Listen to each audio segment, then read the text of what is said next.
Hi, welcome back to Post TV live from NAB. Mark Loftus, senior editor, Randy Altman, editor in chief.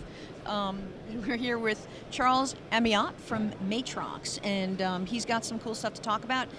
Want to start off with the MC100 mini converter? Definitely. The MC100 is this little mini converter right here. It's actually a dual SDI to HDMI mini converter. So for 3G, HD, SD SDI, and also dual link SDI. So we deal with the whole spectrum of SDI signal, and we convert it to HDMI. But it does a lot more. As you can see, there's 2 SDI inputs, but there's 2 SDI outputs and 1 HDMI output. So what you can do as well is you can input a single SDI in, and duplicate the signal and then extend it. So it's also a distribution amplifier. It's also a switcher. It's a true broadcast switcher in the sense that it switches on the switching line just like the SMPTE spec tells us to do.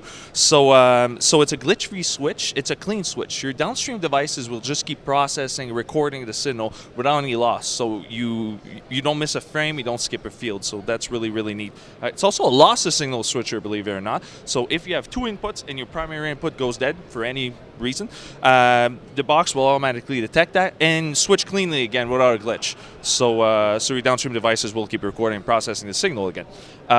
It's also a multiplexer and a demultiplexer. So we can input 2 independent HD SDI signal, which are 1.5 gigabyte each, and on the other end, you can output it on 1 3G spigot. So both signals on 1 spigot. And then on the other end, you need another one of these boxes, which inputs both the single link, and then de-splits or gets both signals independent again. When you do this, because it's 2 1.5 gigabyte signal being mixed on 1 3G spigot, so 1 3 gigabyte spigot, you don't lose any data. So you keep your full metadata, full 16 channel of audio, full closed captioning.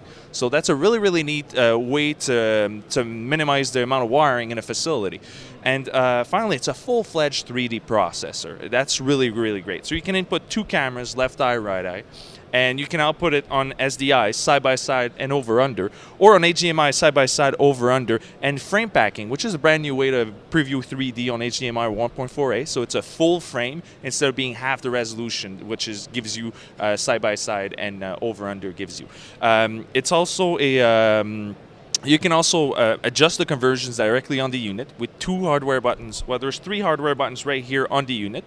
So plus, minus, and a toggle. So with the plus, minus, you can actually converge your images or diverge your images, and you can also vertically align them, and you can flip and flop the images if you're using a mirror rig. So, and to see if you're properly converged, we have analysis modes. So they include anaglyph, which is the red and blue glasses from the 80s, 50-50, which is both frames at half opacity, and the difference, which is frame number 1 minus frame number 2. Those 3 modes let you see the disparity between your shots. So for a stereographer, it's great because they can tell right away if they're properly converged.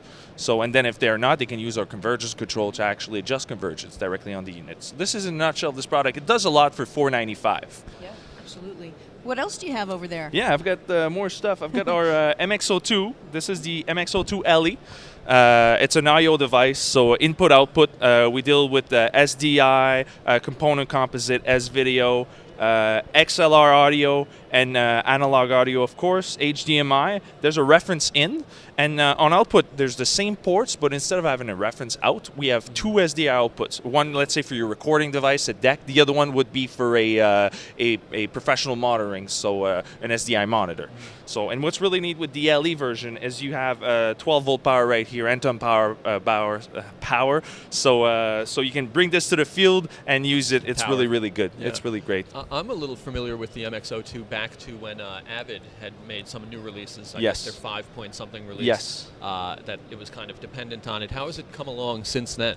Well, it moved quite a lot, actually. Back then, only the Mini, the MX02 Mini, was the only one that could be used with Media Composer. Now with Media Composer 6, our whole lineup of I/O devices can be used. So the MXO2 Mini, the LE, the regular MXO2, and the MXO2 Rack. We also have a card called the Mojito Max. And all these I/O devices can come with our Max technology. It's a proprietary chip that's inside the board here that takes care of your H.264 encoding. So on the PC, we're faster in real time, and on the Mac, we're 5 times faster than Wow. software. So it's a great add-on, and it's an added value that we're the only one to bring in the market. Very nice. Exactly. And you have something else with Yes, you? we have a brand new. Yeah, I'm Just bringing a keeps lot. coming. Yeah, a lot of gifts here today. We have our brand new multi-viewer. It's called the Matrox Micro Quad. Cool. So it deals with 3G, HD, NSD, SDI. So you get 4 inputs. So these 4 spigots here, and you output it on HDMI. So it gives you a quadrant view. So 4 quadrant, and with Matrox 10-bit scaling, the interlacing, we take, let's say, up to 1080p 60, and we can downscale it to 4 quadrants, so very high quality video. And you can go from this quadrant mode to full screen, and you can toggle from one view to the other.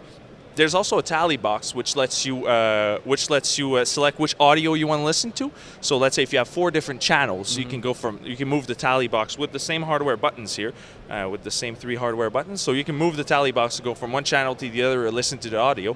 And let's say you're in an environment such as a concert where the audio would come from one of 4 cameras or a board which is then mux to the camera for audio. Well, you can log the audio to the primary input as well. What's really, really neat with this little device is that your sources do not need to be gen locked. So it's a time-based corrector and frame synchronizer, and an audio resampler as well. So your sources can just be free running. We input them here, and on your HDMI monitor, we make sure that everything is in sync, so there's no video tearing, no artifact. It's a great little product. And if you're in the field and only have limited monitoring, one monitor, you could use that for multiple sources. I guess that would be a benefit. That's exactly the idea of the product. And right now we introduced it yesterday here at NAB 2012, and it's going to be available July for $995. Wow. Actually, we just we got the 1 minute sign a minute ago. So we're going to thank you very much, Charles. You're more than welcome. This was great, and Thank you for having me. stay tuned. We're going to be right back with Morgan Spurlock, filmmaker.